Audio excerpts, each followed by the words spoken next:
Chapter 8 of Treasure Island.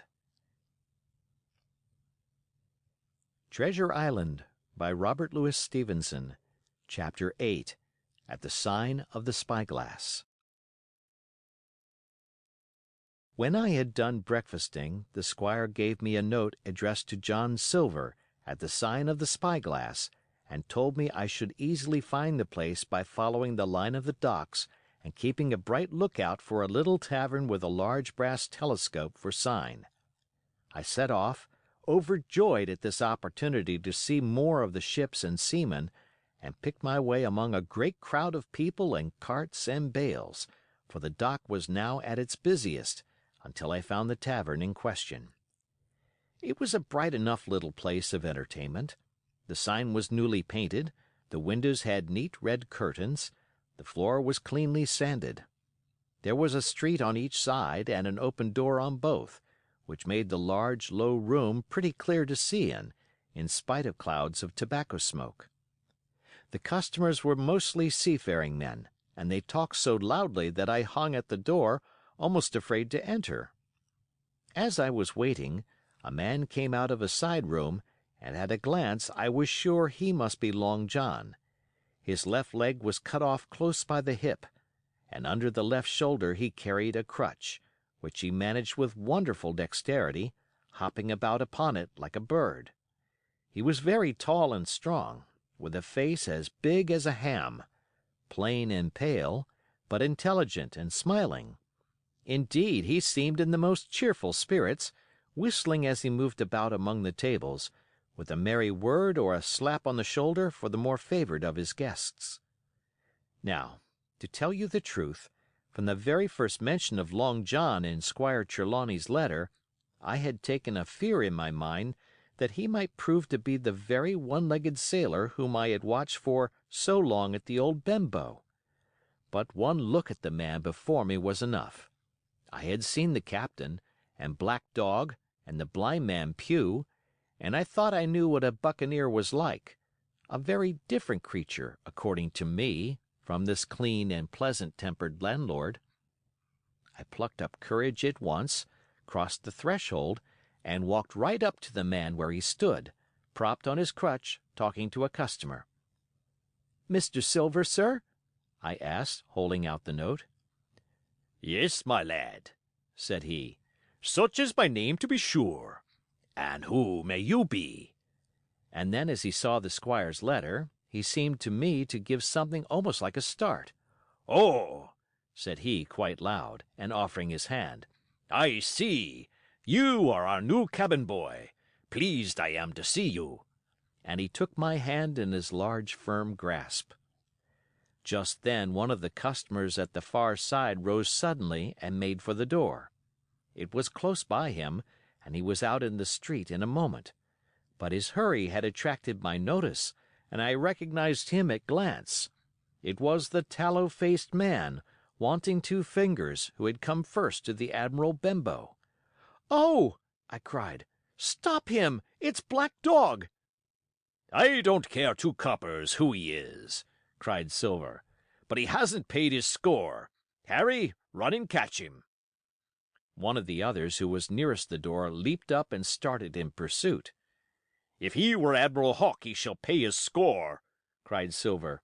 And then, relinquishing my hand, "Who did you say he was?" he asked. "Black what?" "Dog, sir," said I. "Has Mr. Trelawney not told you of the buccaneers? He was one of them." "So!" cried Silver. "In my house! Ben, run and help Harry. One of those swabs, was he? Was that you drinking with him, Morgan? Step up here." The man whom he called Morgan, an old, gray-haired, mahogany-faced sailor, came forward pretty sheepishly, rolling his quid. "Now, Morgan," said Long John very sternly, "you never clapped your eyes on that Black Dog before, did you now?" "Not I, sir," said Morgan with a salute. "You didn't know his name, did you?" "No, sir." "By the powers, Tom Morgan, it's as good for you!" exclaimed the landlord. "If you had been mixed up with the like of that, You would never have put another foot in my house, you may lay to that. And what was he saying to you?" "I don't rightly know, sir," answered Morgan. "Do you call that a head on your shoulders, or a blessed dead-eye?" cried Long John. "Don't rightly know, don't you? Perhaps you don't happen to rightly know who you was speaking to, perhaps. Come now, what was he jawing? Voyages, captain's ships? Pipe up! What was it?" "He was talking of keel hauling," answered Morgan. "Keel hauling, was you?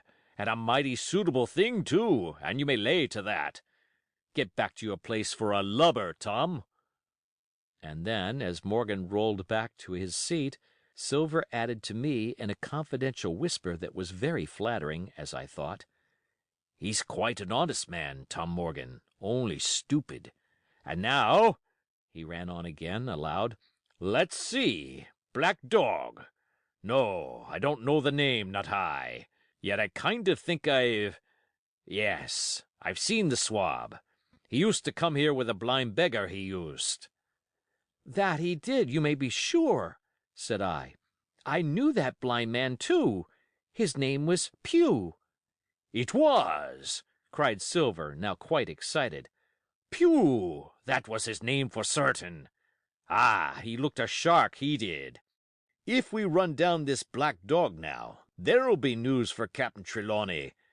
Ben's a good runner. Few seamen run better than Ben.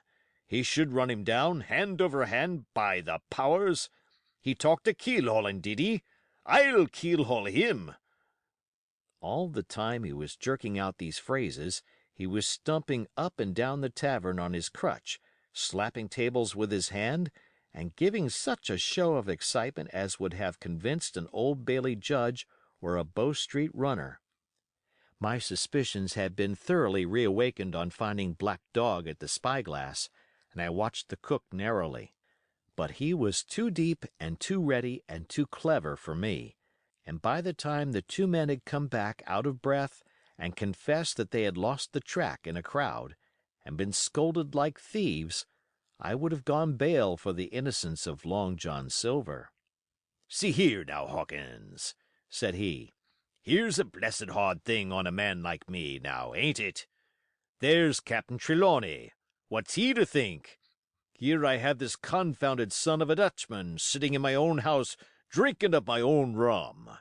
Here you comes and tell me of it plain, and here I let him give us all the slip before my blessed deadlights. Now, Hawkins, you do me justice with the cap'n. You're a lad, you are, but you're as smart as paint. I see that when you first come in. Now, here it is. What could I do with this old timber I hobble on? When I was an A.B. master mariner, I'd have come up alongside of him, hand over hand, and broached him to in a brace of old shakes, I would. But now—" And then, all of a sudden, he stopped, and his jaw dropped as though he had remembered something. "The score!" he burst out. "3 goes of rum! Why, shiver my timbers if I hadn't forgotten my score!" And falling on a bench, he laughed until the tears ran down his cheeks. I could not help joining, and we laughed together, peal after peal, until the tavern rang again. "Why, what a precious old sea-calf I am!" he said at last, wiping his cheeks. "You and me should get on well, Hawkins, for I'll take my davy I should be rated ship's boy. But come now, stand by to go about. This won't do. Duty is duty, messmates. I'll put on my old cockerel hat, and step along of you to Captain Trelawney, and report this here affair. For mind ye, it's serious, young Hawkins, and neither you nor me's come out of it with what I should make so bold as to call credit.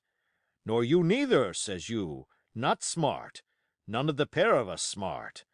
But, dash my buttons, that was a good 'un about my score." And he began to laugh again, and that so heartily that though I did not see the joke as he did, I was again obliged to join him in his mirth. On our little walk along the quays, he made himself the most interesting companion, telling me about the different ships that we passed by, their rig, tonnage and nationality, explaining the work that was going forward, how one was discharging, another taking in cargo, and a third making ready for sea, and every now and then telling me some little anecdote of ships or seamen, or repeating a nautical phrase till I had learned it perfectly. I began to see that here was one of the best of possible shipmates. When we got to the inn, the squire and Dr. Livesey were seated together, finishing a quart of ale with a toast in it, before they should go aboard the schooner on a visit of inspection. Long John told the story, from first to last, with a great deal of spirit and the most perfect truth. "That was how it were now, warn't it, Hawkins?" he would say, now and again, and I could always bear him entirely out. The two gentlemen regretted that Black Dog had got away, but we all agreed there was nothing to be done, and after he had been complimented, Long John took up his crutch and departed. "All hands aboard by 4 this afternoon," shouted the squire after him.